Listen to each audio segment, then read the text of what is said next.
from Washington, D.C. From Bloomberg's Washington, D.C. studios to our TV and radio audiences worldwide, welcome to Balance of Power. Alongside Julie Fine, I'm Joe Matthew. Tonight, on again, off again with China. President Trump reiterates his threat to follow through on another tariff hike on Chinese goods if there is not a deal by his own deadline, while saying he plans to meet with President Xi. The top issues Trump now says must be met before trade talks resume with China coming up. Plus, as millions demonstrate in the streets as part of this weekend's No Kings rally, what happens now? Will the fervor from the protests carry Democrats into a political win in next year's midterms? We'll speak to Texas Senator Ted Cruz and former Texas Congressman and Senate candidate Colin Allred up ahead. And the fight former FBI Director James Comey is now waging against the Justice Department, filing motions that he was a victim of vindictive prosecution by the president, challenging the appointment of the prosecutor who brought the case. We'll get into all of it when former federal prosecutor, former Trump special counsel Cobb joins us. But we begin this evening with President Trump's latest bilateral meeting, this time with Australian Prime Minister Anthony Albanese.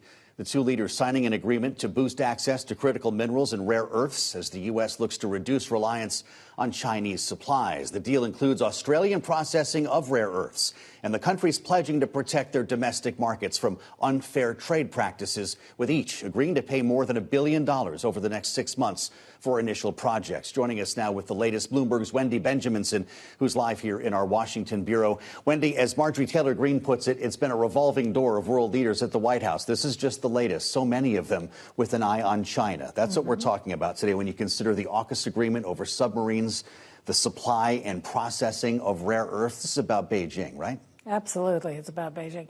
All of this is leading up to the big meeting you mentioned between President Trump and Xi, which will be the first time I think they've met in person since he's been president again. Yeah. But it's, Trump wants to resolve issues on agriculture like soybeans. He still believes that China is responsible for, all the fentanyl or much of the fentanyl coming into the United States. And then, of course, this unprecedented hold that China has put on rare earths. But, to your point about Marjorie Taylor Greene being the one to point out, wow, there's a lot of foreign leaders here. This is at the expense of him spending a lot of time on domestic issues like the shutdown. So it's, he seems to be much more focused on Russia, Ukraine, Israel, Hamas, and now China trade. With this imposition of tariffs right around the corner. President Trump was talking about that upcoming meeting today, and quite frankly, he seemed very optimistic. He said he thinks that there will be a deal, although at one point he also said if there's not, I'm going to raise tariffs another 100%. So where did that finally land at the end of it? And how long will wherever it landed last? I mean, who knows where it will actually land? He has set a bunch of deadlines. They have all been movable deadlines. And he will, it will change depending on what China does. They're already under 55% tariffs or 57%. They will go up presumably to 155% if China doesn't do his bidding. And then, of course, China will retaliate. Trump will adjust, and we'll go through this whole dance we've been going through the last really 10 months. When you consider the idea of the president entertaining world leaders, to your point, he's turning away at a time from domestic issues at a time when the government's closed. It's day 20 today. Wendy, it feels like almost no one's talking about it. And we're going to get into this with Ted Cruz in a moment here. But pretty remarkable to have a full news conference with almost no conversation about this. Absolutely. I mean, Mike Johnson is being sort of the spokesman for this, even though the House is out of session during the government shutdown. At least House Republicans are, House Democrats are in town. And yet there are no negotiations going on. I mean, we've all been through these many, many times. And we could sit here and talk about, well, the Democrats are offering $5 million or $5 billion, and, the Republicans want $10 billion. And all the horse trading going on, and it's so hard to keep track of. They're only talking to the cameras right now. And they're all, completely intractable. Trump does say things like, I want to deal with health care, and he is hosting Senate Republicans tomorrow. Now that they are past the protest, now that they are having this lunch, maybe someone will say, okay, enough is enough, let's negotiate. Maybe some Democrats will cave and trust that the Republicans will negotiate with them after they pass the spending bill, which is the main holdup, right? Schumer and Jeffries don't believe that the Republicans will, in good faith, negotiate with them if they believe this.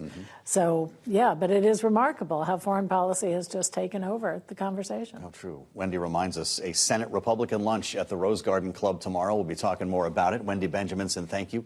As always, as we now enter day 20, yes, of this government shutdown, with each side still playing the blame game. This morning, though, Kevin Hassett, director of the National Economic Council, said the White House is going to have to look very closely at stronger measures, as he put it, if the government shutdown does not end this week. Earlier today, we got an inside perspective from Capitol Hill when we sat down with Republican Senator Ted Cruz of Texas, who, of course, chairs the Senate Commerce Committee, talked about the state of the shutdown, the No Kings rallies over the weekend, and more. And started by asking him if trouble at the nation's airports will be the factor that ends this shutdown. This shutdown needs to end, and it needs to end now. We're going to vote today, I think the 11th or 12th time to reopen the government. The Republicans are all aligned. I'm going to vote to reopen the government. What we've seen over and over again is the Democrats keep voting to keep the shutdown going, and it's irresponsible. And, you know, I was at Houston's Hobby Airport a couple of days ago. I did a press conference there where I pointed out there are 50,000 TSA agents right now who are working with no pay. They didn't get a full paycheck in the last pay period. There are 14,000 air traffic controllers who expected to come into work, but they didn't get a full paycheck. And this needs to end. It's not right. It's not fair. And I think Democrats are holding not only the U.S. government hostage, but holding the American people hostage. And we're already seeing delays climbing. And I got to say, every day this goes on, I think we can expect more and more of that. At some point, the Democrats need to take their Trump derangement syndrome and set it aside and let the government open. Senator, I do have to say, though, you just talked about Americans who are waiting on this. Some Americans likely aren't concerned whether it's the Democrats or the Republicans who are responsible. So for those or those not getting paychecks, you know, what do you say to them after this has gone on for so long? Well, look, one of the challenges in terms of predicting when this is going to end, before you and I sat down, you asked, all right, when's this going to be over? And I said, I don't know, because in many ways the two parties are living in parallel worlds. And I think for the Democrats, they're in an echo chamber where they're listening to their left-wing radicals who are happy. Look, last week, it was conventional wisdom in the Senate that there was no chance the government would reopen last week. Why? Because the so-called No Kings rallies were going to happen this weekend, and the Democrats were terrified of reopening the government before they saw the radicals. And the phrase I kept hearing was that Chuck Schumer was afraid his head would be on a pike. Metaphorically, not advocating violence, but he was afraid of his own left-wing radicals. Right now, listen, the way this is going to end is it's going to take 7 or 8 Democrats saying, all right, this stunt's gone on long enough. Let's end it. And the reason the government is shut down, it's a very simple question of math. In order to fund the government, under the Senate rules, you need 60 votes in the Senate. There are only 53 Republicans, which means we need at least 7 Democrats. The reason the government is shut down right now is the Democrats are voting party line, all but 3 Democrats. Three Democrats are voting with us to reopen the government. Everyone else is voting no. Until the Democrats give us 7 or 8 votes, the government will stay shut down. And I don't know if that's a day. I don't know if that's a week. I don't know if that's a month. But at some point, this stunt needs to end. You wonder if we get as far as Thanksgiving. That CR was dated for the 21st, but that's the big travel week I had in mind when I asked you that. You mentioned No Kings.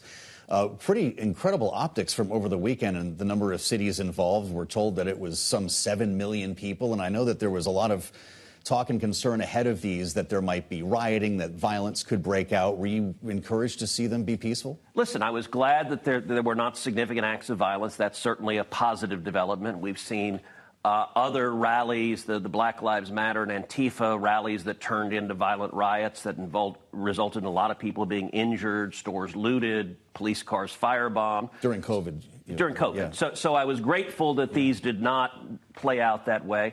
I got to tell you, the total number there I'm a little skeptical about. I think those estimates are coming from the organizers, and we've at least seen, you know, up in Boston, Massachusetts, Elizabeth Warren tweeted out this incredible video of a ton of people gathered and said, look at all the people that came out for No Kings. The only problem is the video she sent out was from 2017, not from now. So I'm skeptical as to the numbers. I'll tell you, though, look, what I am have been laying out. This protest was not organic.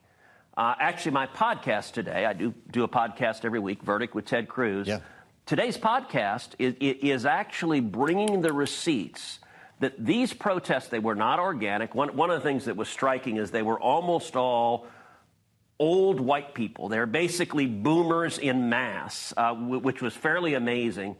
But this is also bought and paid for. This is AstroTurf. And in particular, George Soros. I lay out on the podcast how George Soros' foundation has given millions to Indivisible, one of the lead groups organizing these protests. And this is bought and paid for in a way. Look, these protests are really expressing the Democrat rage. We hate Donald Trump. And sadly, that's who today's Democrat Party is in Congress. So, Senator, if you're saying they're bought and paid for, I mean, do you think this is something, though, Republicans need to take seriously? If you remember the beginning of the Tea Party, when that wasn't necessarily taken all that seriously. So how should you approach these? Look, unquestionably, we should take political peril seriously. Number one, I think it's bad for America when one of our two major political parties has gotten so extreme and radical the way the Democrats are. I mean, they're a party that is unified behind hate for Donald Trump. But number two, politically, in terms of the midterms in 2026, it's dangerous. And I'm telling my colleagues, look, if the election in 2026 depends on results, I think we have a lot to campaign on, whether it is securing the border and seeing illegal border crossings drop 99%, whether it is ending wars and President Trump negotiating the deal to release the hostages that Hamas had taken, or whether it is the economy and the record amount of money being invested in new factories and new jobs in the United States. I think substantively, Republicans have a lot to campaign on. Mm-hmm. That being said, and you're exactly right, Julie, there is a lot of energy, there is a lot of anger on the left, and elections can be dangerous when one side is mobilized, is angry. I'll tell you, in terms of fundraising, the Democrats are raising a lot more money because their radicals hate Trump so much. And look, angry, energized voters show up to vote. And I do worry about just ordinary voters who are happy or complacent, who say, gosh, Trump won, things are good, I don't need to show up and vote. There's no doubt if one side shows up and the other doesn't, that leads to a bad election. Well, I know that you're very concerned about political rhetoric in this country and political violence. The comments that you made following the suspension of Jimmy Kimmel made some pretty heavy rounds because you were seen as a bit of a contrarian in that case. And you've got a piece of legislation, a jawboning bill, that's up before the Senate right now. Is that... You know, you look at the different ends of the political spectrum and they come around eventually. Is that a different version of a no kings bill? No, look, I think it's very different. Let's be real clear. I believe in free speech. It was Donald Trump, though, who led to Jimmy Kimmel coming off the air, and you were the one who called him out for it. Well, to be fair, it wasn't Donald Trump. It was Brendan Carr, the chairman of the FCC. And I realized there were ratings issues and everything else. But do you see the connection I'm trying to make? Yeah, listen, I disagreed with Brendan Carr's comments, and I actually did an entire podcast laying out that government should not be threatening to strip the license away from a media outlet to remove someone they dislike. Now, to be clear, it wasn't Brendan Carr who invented this process. During the Biden administration, the Biden FCC was talking about stripping away Fox News' license. And by the way, I led the fight against that. I'm the chairman of the Senate Commerce Committee, which has jurisdiction over the FCC. And I led the fight to say, no, just because you don't like what Fox News is saying, the federal government doesn't get to strip their license away. And so when this FCC mentioned that as a possibility, I thought it was important to say, look, government should not be in the business of censoring, whether I agree with the speaker or not. And so I'm introducing legislation, jawboning legislation, that would, number one, make it illegal for the federal government to do what the Biden administration did widely, which is pressure private organizations, pressure big tech to engage in censorship.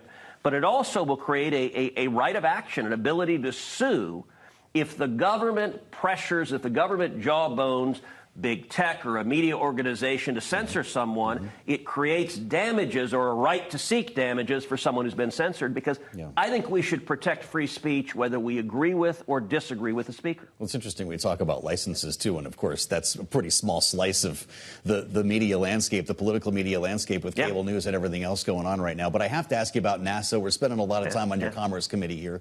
And Bloomberg is reporting, and we heard from Sean Duffy earlier today, that the Artemis contract may be going up for bid, that there might be other companies other than SpaceX involved here. Is that the answer that's needed to finally get America back to the moon?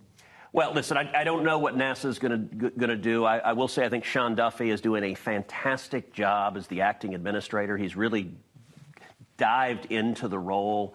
And NASA, look, NASA is something that is near and dear to my heart. For the last 13 years, almost every single major piece of space-related legislation that's passed into law, I've either authored or co-authored it. And being a lifelong Houstonian, Johnson Space Center is right there. It matters enormously to Houston, it matters to Texas, and it matters to the whole country.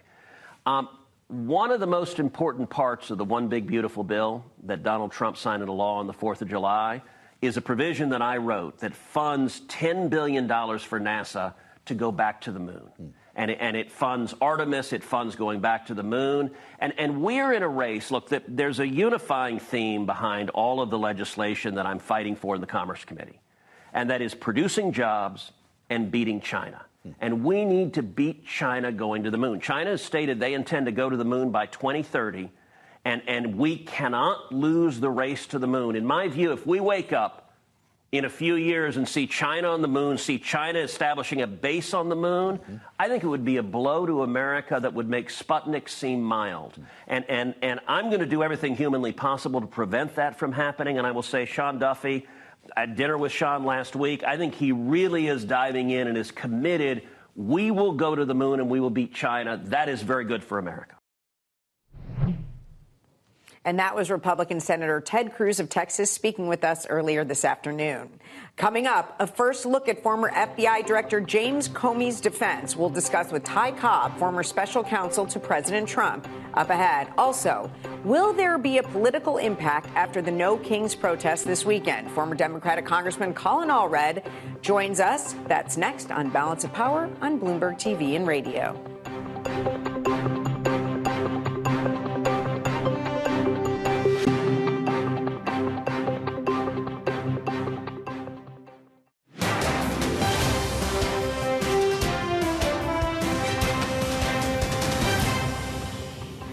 This is the first time in history that we've been in this situation. There has never been a party that shut down the entire government or a party that shut down, over a clean CR for nothing but political partisan purposes. Their rally illustrated exactly what we've been saying for the last 20 days. This is about politics, and it's disgusting. This is a Balance of Power on Bloomberg TV and Radio, and that was House Speaker Mike Johnson on the 20th day of the government shutdown, now the third longest in U.S. history. Johnson's comments came 48 hours after one of the largest demonstrations in recent memory, with the so-called No Kings protest happening in cities and towns coast to coast, as demonstrators made their voices heard, protesting against the president and his supporters in Congress. One voice that was there joins us now, Colin Allred, former Democratic congressman from Texas, and now U.S. Senate candidate. Congressman, thanks so much for being with us. Yeah, thanks for having me. Millions of people were in these dubbed No Kings protests this weekend. You were one of them in Houston. You saw the images, the pictures, just the large crowds. The question now, Congressman Allred, is how do you turn that into votes? Well, first, let me just say that I was really proud of the folks who came out to protest. The protest that I was at in Houston had a lot of families there. I took pictures with, moms and dads with their kids. There was some, pretty clever signs, as you can imagine. And I thought it was about as American as apple pie, to be honest with you. I'm a believer that, sometimes protest is necessary in this country. Certainly as a civil rights lawyer and African American, I know that history.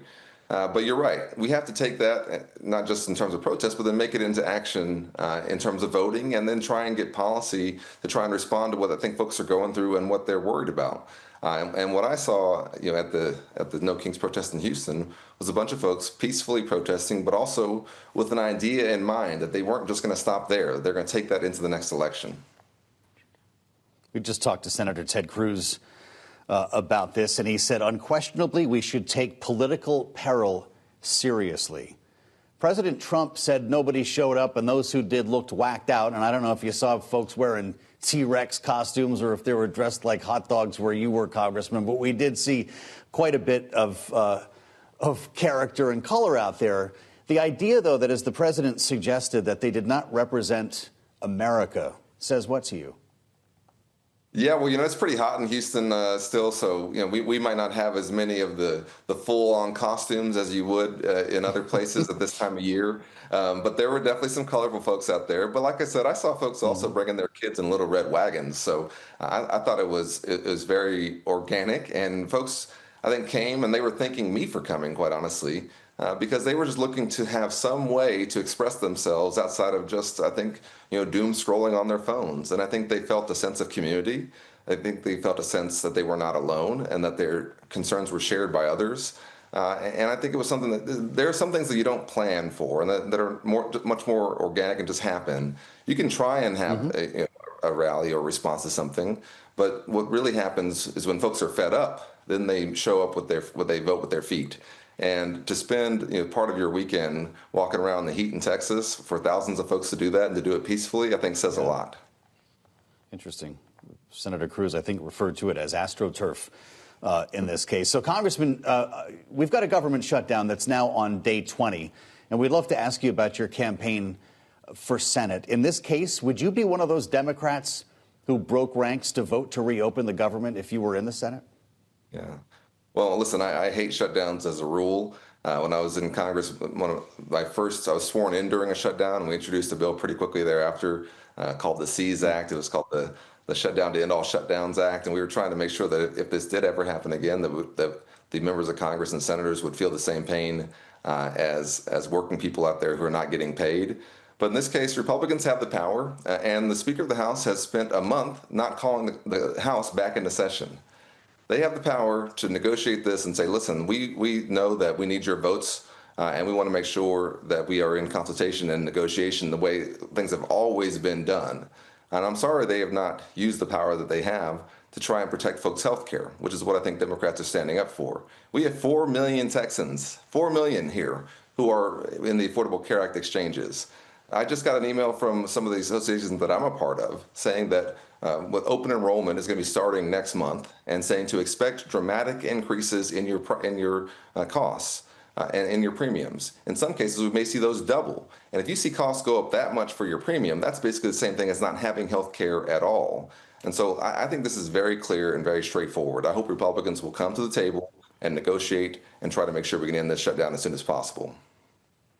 Congressman, before we let you go, we do want to talk about your race. You know this statistic as well as anyone. No Democrat has won statewide in the state of Texas since the early 90s. You ran, you did not win last time, and you raised a lot of money. So what makes you think this time around it's different?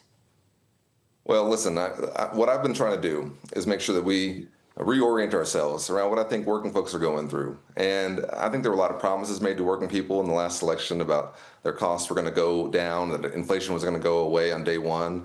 And we've seen the opposite. And as I've been going around the state, I'm not just going around, I'm trying to find areas where I can go directly to working folks, because I'm constantly thinking about my mom, who was working 2 jobs and was watching me in the evening, and she couldn't come to one of our town halls that we have or to a political rally. But if I go to them on the job, then we can have those conversations. And so I was in grocery stores and construction sites. Come back and talk to us when we have more time to talk about your race, Congressman. It's good to have Colin Allred with us. This is Bloomberg.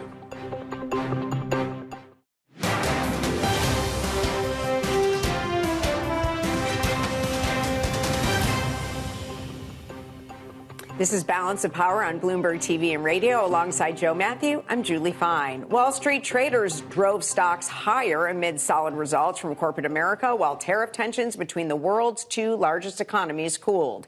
About 85% of the companies in the S&P 500 reporting results so far have beaten profit expectations, helping fuel a rebound in equities. For all the details, we turn now to Power Moves with Bloomberg's Nora Melinda, who joins us live from headquarters in New York. Thanks so much for being with us. Give us the highlights of today.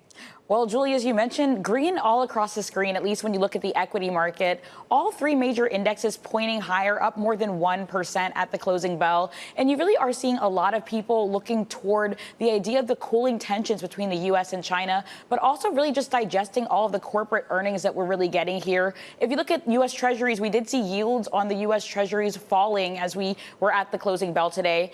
But also looking at crude oil, that also pointing lower here. And if you look at some of the individual movers, I was looking at shares of Apple. That is one of the most popular names that we're seeing here in the stock market today. It's been in focus because it hit a record high at the closing bell. This is the first record high that we're seeing for the year. And this, of course, coming after some data that displayed the fact that in the first 10 days, of the iPhone 17 series sales, we are seeing a more than 14% uptick in sales from the previous series, the iPhone 16. So lots of optimism right now across the market, and definitely in particular for Apple. Hey, Nora, we've got our eyes on Argentina today, whose central bank signed a deal with the U.S. Treasury for this currency swap line that we've been talking about. Bailout is the word that's used to describe it more often here in Washington, but it's certainly not helping Argentina's peso, is it?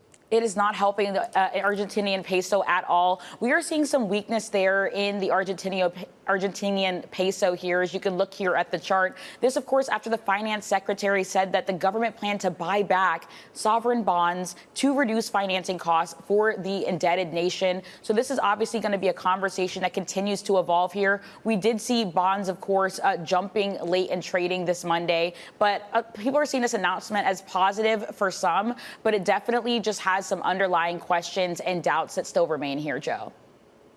All right. Bloomberg's Nora Melinda. Many thanks, Nora. Great to see you. Back here in Washington, developments tonight on the legal battle between former FBI Director James Comey and President Trump. Comey is now moving to dismiss Justice Department charges against him, asking the presiding judge to toss the criminal case, saying he was a victim of a vindictive prosecution by a Trump-picked prosecutor. Joining us now for more on this and some of the other stories we're following is Ty Cobb, the former federal prosecutor, former special counsel to President Trump during his first term. Ty, it's good to have you back on Bloomberg TV and radio. Do you think the Comey case ever goes to trial?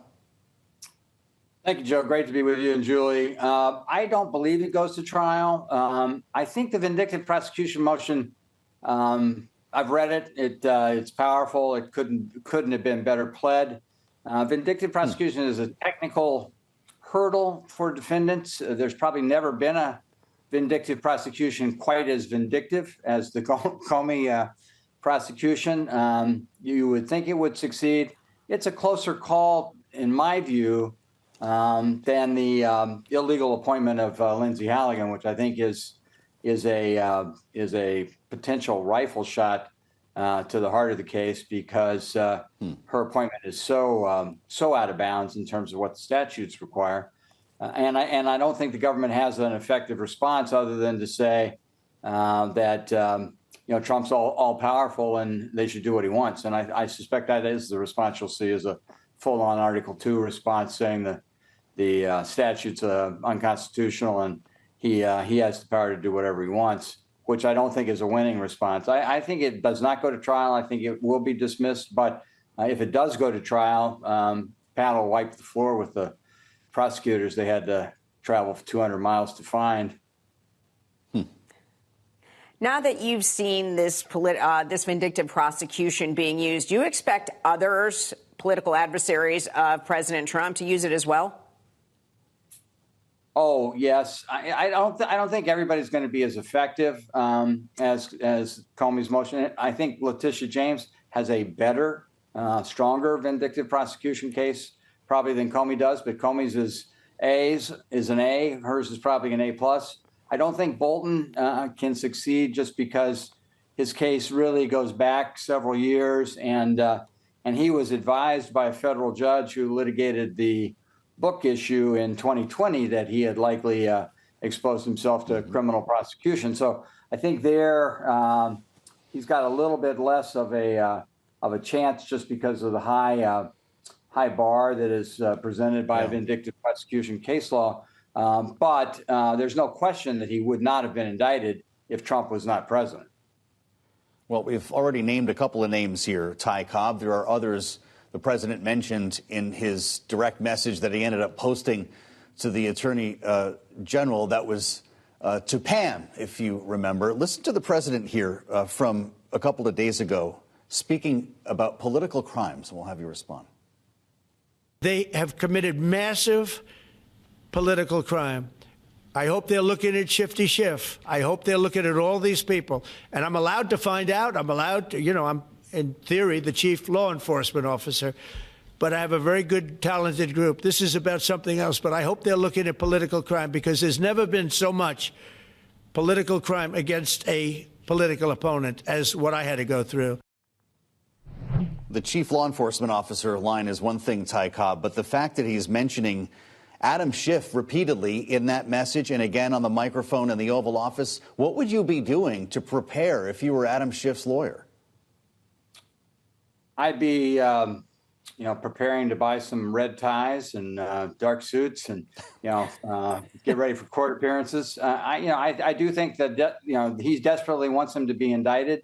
This Justice Department is so corrupt and so loyal to him as opposed to the Constitution, which is what their oath requires, sadly. But they will likely indict him. They have several hurdles, of course. Not vindictive prosecution among them. It depends on what they go after. I understand that the primary case that they are pursuing is one of the Pulte referred mortgage cases, but I think that'll fail. I think certainly would not likely to result in a conviction. But I don't think that these people see any bar to punishing Trump's enemies. We have 25% of the FBI doing immigration cases, not fraud or counterterrorism or terrorism, to keep the country safe. We've got the Justice Department. There are two remaining lawyers in the public integrity section that used to have well over 30, to go after what really, what America understood was, a core priority, which is corruption in government. That's going unchecked now. These people don't really care about the safety of Americans or the rule of law. It's really total vindication of whatever Trump desires. Just happening right now, a U.S. appeals court allowed President Trump's plan to deploy troops to Portland, Oregon, to go forward right now. When you see this with any National Guard case at this point, do you think they're all heading straight to the Supreme Court? I assume so. I think, sadly, the way these statutes are written, it's a very close call. Keep in mind that Judge Emmergut, who wrote an excellent opinion in the district court that was reversed today by the Ninth Circuit 2-1.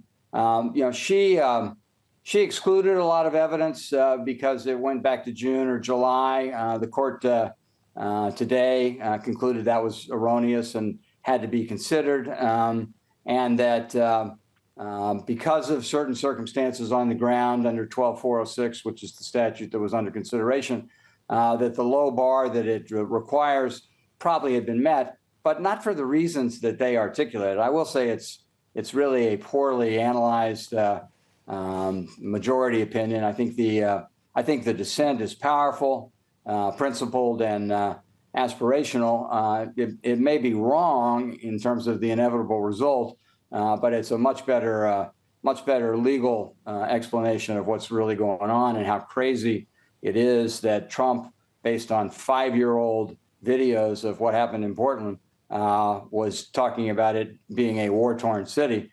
Clearly, that was not the case. Is not the case. But that fact alone probably does not prevent the limited disbursement of National Guard that they intend in Portland. I think Jack Goldsmith at Harvard, probably the leading expert on presidential power, at least in my view, in the country, predicted that would be overturned, and it was today. I suspect the Ninth Circuit will be asked to consider it en banc. I'll be surprised if the result isn't the same, but I'm highly confident the rationale will be changed. I hate to get personal, Ty Cobb, But when you consider the conversation we've had and some of the names that have been mentioned, we recall the fact that you were said to be on a list at one point of the president's, I guess, alleged political enemies. Not only have we seen the pursuit of names like Comey, James, and others, we also saw the pardoning and release from prison of George Santos late on Friday. Are you concerned about a knock on your door? Because the president seems capable. Yes, he does. I'm not concerned. I mean, I'm not a big fish, and frankly, my fate is inconsequential to the country. I do think it's very important, though, that people recognize that if you're a Republican, if you're a friend of the president, if you're a business partner, or he could make any money from you, you're going to be treated well under the law. If you're Tom Homans and you're separating mothers and children and zip tying people, you can take $50,000 in a paper bag and buy your Egg McMuffins every morning out of the dashboard with it. So, if you're an enemy, if you're Comey, if you're Letitia James, if you're Adam Schiff, if you're John Bolton, he's coming at you. Ty Cobb, former federal prosecutor and former special counsel to President Trump, thank you so much. And coming up, our political panel is here to offer their analysis of this weekend's so-called No Kings protest and the Republican response. Plus, he's quickly becoming the president's fiercest and most effective critic. Bloomberg's big take today, the rise of Gavin Newsom as he eyes 2028 and tells Bloomberg of his plan to take on Trump. That's next on Balance of Power on Bloomberg TV and Radio.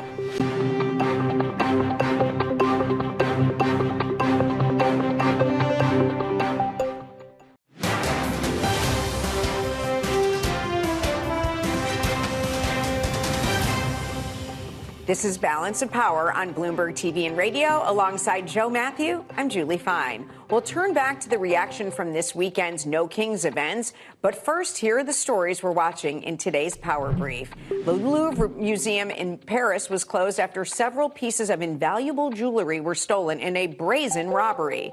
The crime was conducted in just 7 minutes during broad daylight, with the robbers walking away with royal necklaces, tiaras, and earrings. However, the thieves left behind a crown with more than 1,000 diamonds and a yellow vest with DNA traces, giving hope to authorities that the stolen items might be recovered. Interior Minister Laurent Nunez said he was hopeful that we will find the perpetrators and, above all, the stolen items. As more than 2,600 No Kings protests took place over the weekend here in the U.S., it was the demonstrations in California that got the involvement of Governor Gavin Newsom, who sparred with the president on the eve of the demonstrations and throughout the weekend. Newsom lashed out against Trump for a live fire exercise at Camp Pendleton to celebrate the Marine Corps birthday, which Newsom was forced to close Interstate 5 for and resulted in shrapnel landing on 2 police vehicles.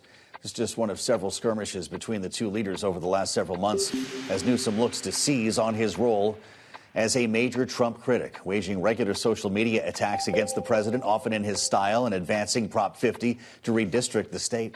Speaking to Bloomberg's Business Week about Trump, Newsom said, quote, "I want to win," referring to Trump as an existential threat, a, quote, invasive species. But Newsom did not pull his punches when it came to his own party, saying the Democrats, quote, think the biggest challenge with the Democratic brand right now is what we appear so weak. But as speculation swirls about Newsom's political future, one question looming large: is he positioning himself for a bigger stage? Joining us now for more, this evening's political panel, Bloomberg Politics contributors Rick Davis, partner at Stone Court Capital and Republican strategist, alongside Democratic analyst Jeannie Shanzano, democracy visiting fellow at Harvard Kennedy School's Ash Center. It's great to have both of you here. I don't know if either of you were wearing costumes over the weekend, but the No Kings rally certainly drew, we don't need to argue about numbers right now, pretty massive crowds. The images certainly speak for themselves. Rick, is this something that the Republican Party needs to pay attention to? Look, I think anytime you have that many people, 7, 8 million, and as you pointed out, 2,600 different locations all around the country, showing up with a sort of common message that they're opposed to the administration's plans, I think you have to pay attention to that. The good news for Republicans is that they weren't a common message outside of that. It was immigration, it was health care, it was everything under the sun. And so I think the message of opposition was diffuse, but it was a pretty dramatic show of force. Jeannie, how do Democrats now take a look at this and say, OK, we had some great numbers, but what next? How do they actually make that turn into votes?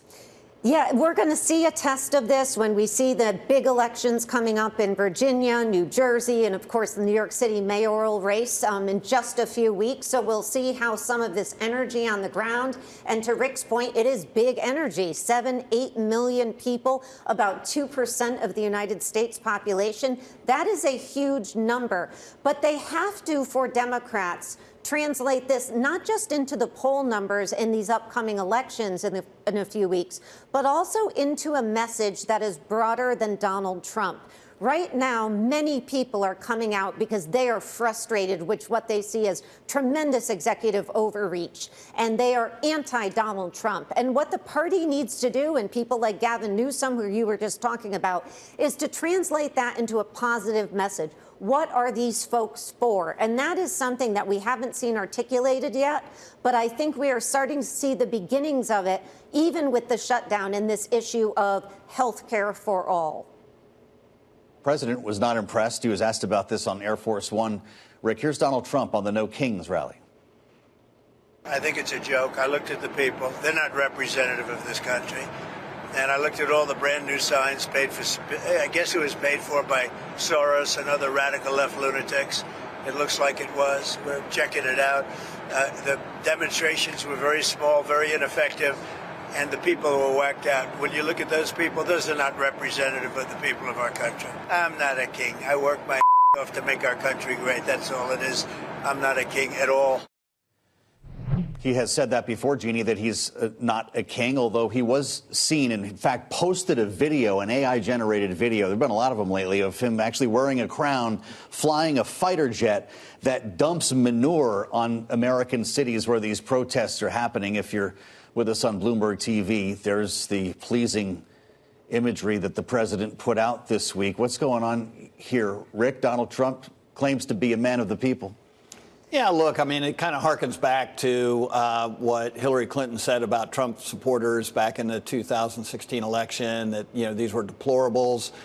You got to be careful to lump a lot of people in our country into one basket and then dump poop on them from a jet. I mean, like, that's taking it to a whole new level.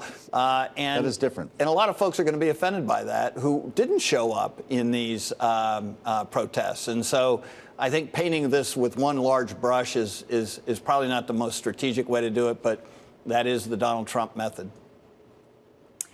Rick, though, other Republicans now have to answer questions about this. They have to answer questions about that video. They have to answer questions about the president with a crown on his head. How do you handle that? Yeah, they got to, talk about how it's a joke and to some degree try to just laugh it off. And that's kind of a weekly occurrence with these emails and Truth Social sightings coming out of the White House.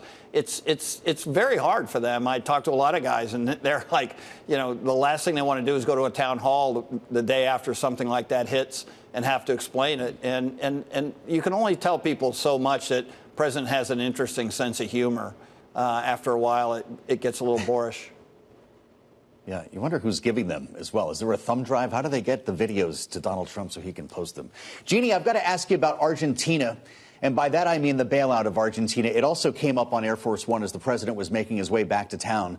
And his answer was interesting. We were talking earlier this hour about the amount of time the president's spending on geopolitics, hosting world leaders. Today, the Prime Minister of Australia, against the backdrop of a government shutdown with some real domestic issues that need help. He was asked about this when he went to the back of the plane. Let's listen. Farmers who feel that the deal is benefiting Argentina more than it is them, as they are Argentina's fighting for its life, young lady. You don't know anything about it. They're fighting for their life. Nothing's benefiting Argentina. They're fighting for their life. You understand what that means? They have no money. They have no anything. They're fighting so hard to survive. If I can help them survive in a free world, I happen to like the president of Argentina. I think he's trying to do the best he can, but don't make it sound like they're doing great. They are dying. All right? They're dying. The young lady he refers to was Bloomberg's Skylar Woodhouse, who asked that question, Jeannie. And I'm just wondering how this aligns with an America First approach that this president talks about a lot, and what the Democrats' answer will be here. What would have happened if Joe Biden said that? It's incredibly tone deaf. You listen to what he is saying, and this argument that do you understand, he tells her, that they are dying. Well, the soybean farmers in the United States will come back and say, Mr. President, we are suffering, as are millions of Americans, and you ran promising to put America first. And clearly this money is not going to Argentina because Donald Trump is concerned about the people on the ground, because it is tied to the electoral win of his good friend, the president of Argentina, which may or may not happen in the next few weeks. And so the president has been, I think, and the White House utterly tone deaf to what is happening, not on the Democratic side, really, but on the Republican side, his own base, people like Marjorie Taylor Greene and others who recognize that you ran to put America first, and yet all we have seen of you in the last few weeks, including today and the days to follow, has been all about geopolitics. Our government is shut down. Our people are suffering. What are you doing to help us? What are you doing to lower costs, et cetera, et cetera? And they have absolutely no answer. I'm quite frankly astonished at how tone deaf the White House's response to all of this has been. And that's a great example of that. Rick Davis, Marjorie Taylor Greene has been pretty outspoken about members of her own party. She hasn't had a lot of support in those positions, but she's been very outspoken about it. Yeah, it's kind of the old Gretzky line, you know, go where you think the puck's going, not where it is. I think she's figured out that this can only last so long, and she wants to get ahead of it politically. And so why not, you know, be one of the Republicans who becomes a squeaky wheel when it comes to Donald Trump. You know, by the way, previous efforts at this, you get oiled or you get cast out. I think the jury's still out on whether or not Marjorie Taylor Greene is going to survive this latest incarnation of her performance. Jeannie, the latest on the shutdown pressure point, the air traffic controllers, in the very short time we have left. Is that going to be the pressing point to end this shutdown? It may very well be. If they can't figure out a time to pay these people, and of course the holidays are coming up, that could be a pressure point like it was in 2019. But so far, Julie, they've managed to remove all of these pressure points. And so that means the pain is not being felt, and the shutdown can continue, as all sides seem to think that they are winning and have numbers, in fact, in the polls to point to suggest that their argument is resonating. Rick Davis and Jeannie Shane Zaino, thanks so much for being with us. And to learn more about all these stories you heard here tonight and more, make sure to check out the Washington Edition newsletter on the terminal and online. Thanks for joining us on Balance of Power. Alongside Julie Fine, I'm Joe Matthew in Washington. We'll see you back here tomorrow on Bloomberg TV and radio.